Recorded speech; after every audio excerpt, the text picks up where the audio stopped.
Hey everyone, this is Samantha, founder and host of Type1Tribe, an interview series with T1D leaders all across the world. Our guest today is Jess McCaulley. She is a T1D herself, as well as a business owner. So we're so happy to have you here, Jess. Thank you for having me. I'm super excited. Yeah, so tell us a little bit about yourself, where you're from. So All I actually live in Southern California.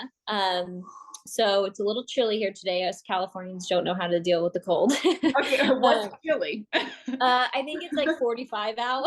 Okay, that is pretty cold, I guess. Yeah. I am 28 years old. I will be 29 in January. I am type 1 diabetic. I have been type 1 diabetic for going on 7 years now, I believe. I have a son, as you can hear. He will be 2 in February, day before Thanksgiving or day before Valentine's Day. So he's a little rambunctious, but he's a good boy. So I had a very good pregnancy. I'm sure we'll get into that with diabetes, but had a perfectly great, healthy pregnancy with him. So I'm curious a little bit more about your diagnosis story and how it all happened. But first, I'm just curious, is there anyone in your family who has diabetes? No, so I am actually the only one. Parents don't have it, my brother doesn't have it, and we are all pretty much in shape and good, healthy people. So it was definitely a shock. I got diagnosed at 22. I didn't even initially go in for, anything diabetes related. And so I went in, Walker, shh. And I went in because I kind of had like, hey, sorry. Oh, I went in for kind of like a rash all over my chest and like my back, which I thought was weird. So that's what I initially went in for. And then while I was there getting that figured out, they were like, you need to get some blood work done. You haven't got it done. I'm terrified of needles. So I was always putting that off. Hate needles. And then so I went downstairs to get some blood work done, and I didn't even leave the door to go to my car yet. They were like, your blood sugar's 780. You need to go to the ER. And at the time, I'm like, okay, cool. That sounds like a good number. I had absolutely no idea what that meant. So I go to the ER. And of course, you're hooked up to heart monitors, IVs, the whole nine. Uh, and I actually had like 3 doctors come up to me and they're like, how you're not in a coma right now or dead is beyond me. And I'm like, what are you talking about? Like, what the heck's going on? Like I feel fine. And they were like, no, you're diabetic. And I'm like, no, I was the naive person thinking that diabetes was for older, obese, overweight people. And that's what I thought my whole life. So it was definitely a shock seeing, and I was naive because I was skinny. I was like, I'm skinny. I don't, skinny people don't have diabetes. So it was definitely a shock. I I can't even imagine. So the only symptom you had was like a rash?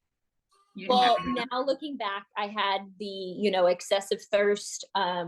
I had, going to the bathroom all the time.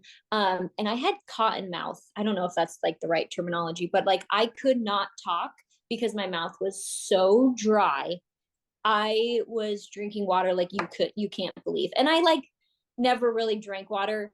Like I would drink a bottle or two a day, but I was going through like 10, 15 bottles a day. And I remember one time we were on vacation and my mom was like, man, you're drinking a lot of water. And I'm like, I just like can't get enough. Like I can't. And then a few weeks later we found out. Oh my gosh. And those numbers are pretty high too. I mean, Yes. 700, that's pretty high. Yeah. And it's funny, I've actually heard people say like, oh, I was like 1200, 1800. And I'm like, now, of course, that now that we know what that means, you're just like, oh my gosh.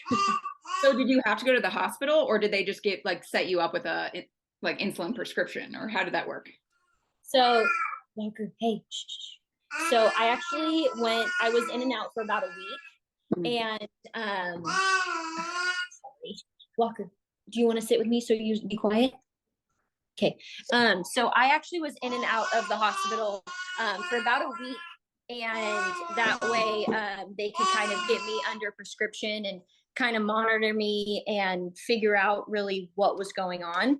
And I remember they sent me home with like 2 huge duffel bags full of insulin and needles and alcohol swabs. And I'm like, what the heck do I do with this? So that was like another whole week trying to go through and figure out how to really get the courage to poke myself every day multiple times a day, And you don't like needles. Oh my gosh, that's so challenging. Terrified. Oh my goodness. So well, because we keep hearing Walker, I want to hear a little bit about like what it hi. This is just, we got a hold of, some band-aids. Okay, I promise. So yeah, let's talk a little bit about like pregnancy with type 1 diabetes, because I don't have any children. So I don't know what it's like. And so I'm curious just kind of hear your perspective of it. I loved pregnancy. I think I'm 100% going to do it again, but of course, initially it's very scary. You think, a bad blood sugar is going to hurt the baby or anything like that. But through like the first and second trimester, my blood sugars were perfect. And that's kind of how I knew I was pregnant, because my blood sugars were running super low. Like I couldn't get above like 75, like no matter what I ate, I was eating without insulin, like barely spiked. So I was like, okay, something's going on here. So initially, take a pregnancy test and find out. But I loved it. It's definitely not as scary as you would think.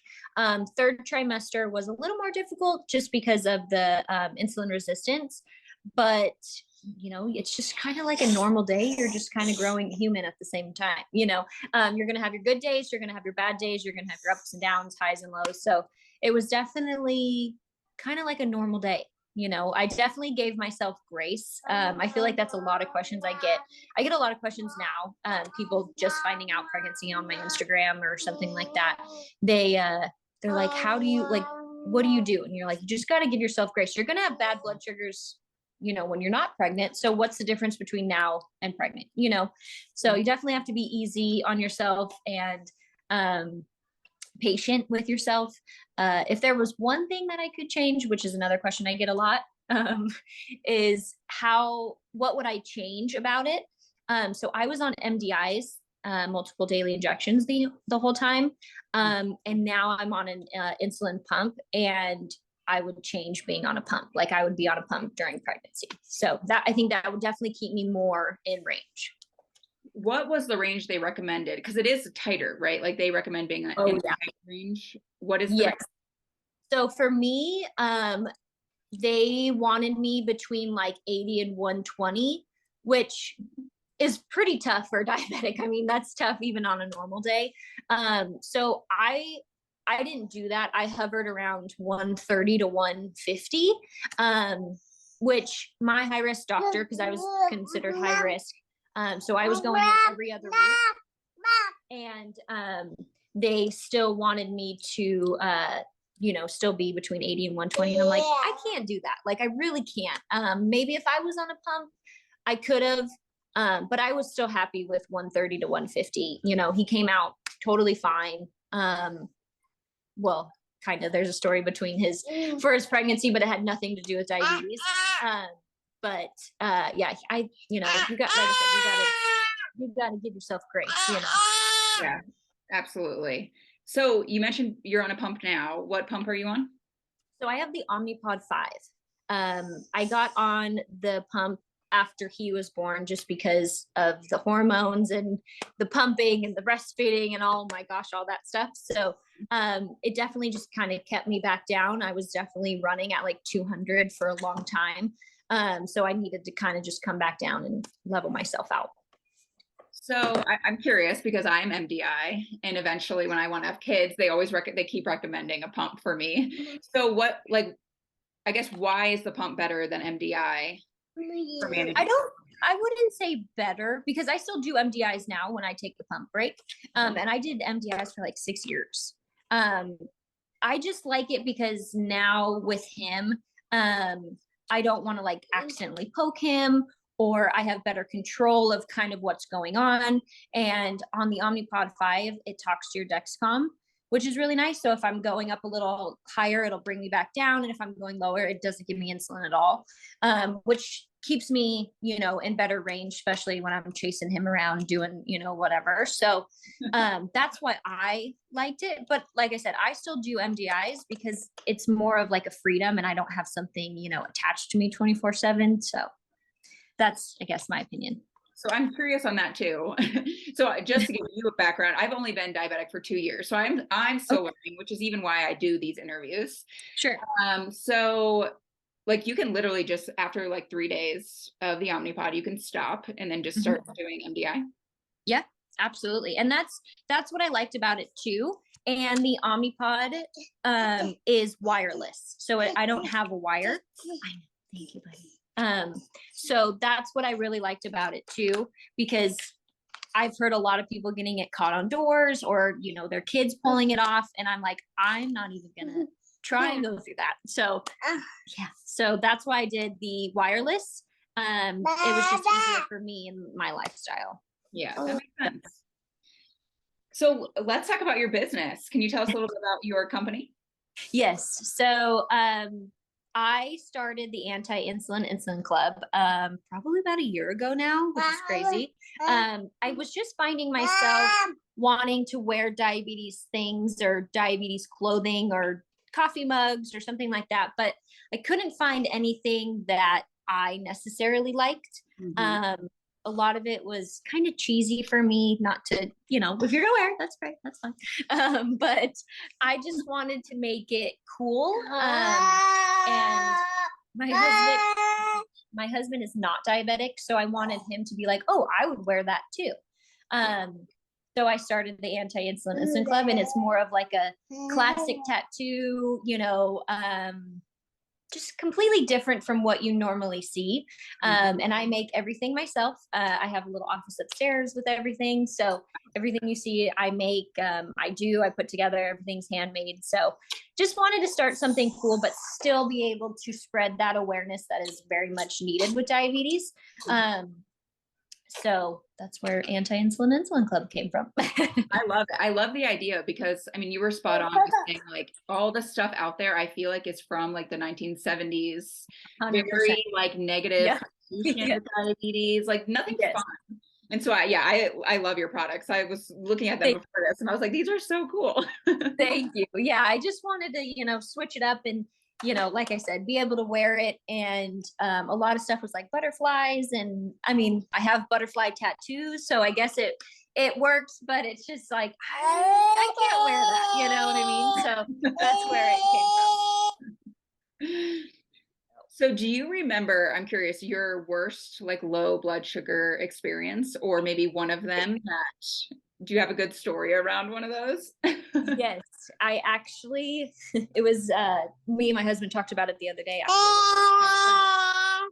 So I remember I got down till about 31, which was very scary. And I was just kind of in the relationship with my husband. We just moved into a house where we weren't engaged yet or anything like that. So I'm still trying to teach him diabetes, and one night I just plummeted to like 31 and I'm like, I'm going to have to go to the hospital. Like, I can't even think straight. I don't even know what's going on. So he had I have one of those sugar pens, like emergencies where you stab your leg and you shoot up. And I'm like, you got to go get that. And I'm still trying to even pull words together, like trying to make sentences. And I'm trying to explain how to use this sugar pen to spike me back up. And he's looking at me like, what the heck are you talking about? Because I'm just slurring words. I'm just, I sound like I'm drunk almost. So I'm sitting there drinking a Coke and I'm slowly starting to go back up. And he was like, okay, do we need to go to the hospital? Do I need to go 911? He's in full panic mode, and now, now he's got sugar by his side of the bed. We've got sugar by my side of the bed. We got it in our trailer. We have it in our house. We have it in our car. So everywhere. He's always pooping. So and it's just kind of funny. He had no idea. And then one day I just was like, we need to go to the ER. And he's like, what? Wait a minute. I know. And low blood sugars are so scary. I mean, they can get really scary. And so you do have to have sugar literally everywhere for those moments. Oh, absolutely. I had one, a pretty bad one at the beginning of the week. So it's been, roller coaster, but it is And what it is. sometimes they just happen randomly where, nothing you did with insulin or anything, like it just happens. And it's and it's harder to catch, especially now with, a son and a toddler. It's just, you're like, normally I can feel it and I'll kind of get back up and, get something, but I'm like, before I know it, I'm 50, 49, and I'm like, oh my gosh, but I still have to be a mom on top of it. So it definitely has its challenges, but I wouldn't change it. What's your favorite low snack? The Sour Patch watermelons. I swear I play a game with my sugar being low because I'll get something like some cookies or something like, oh, this will be good, when I'm low. Okay, thank you, buddy. But sorry. But nothing ever tastes good when I'm low. And that is like the one snack that I can really eat when I am low. Yeah, you enjoy it. Yeah. How do you feel about glucose tablets? I have done that one time and I thought they tasted like chalk and I never did it again. I know. Everyone's like, you got to use those. And I'm like, no, it's just not really for me. I think you have to find a good flavor because that really makes it. Yeah, I think I got them from the doctor and I'm pretty sure they just weren't very good. Yeah, I love glucose tablets because it's like a perfect amount, so you know exactly how much to take and it won't go too high or too low. Yes. So that's why I do know a lot of people who use them, especially for like moms who have like their son or daughter who's diabetic and they're like, we love those. It has a little bit better control because they're little. So right. I definitely know a lot of people who love them, but they just haven't been for me. Well, maybe try the raspberry flavor because that's my favorite. Okay. So if you're ever going to give it a try again. Okay, try those.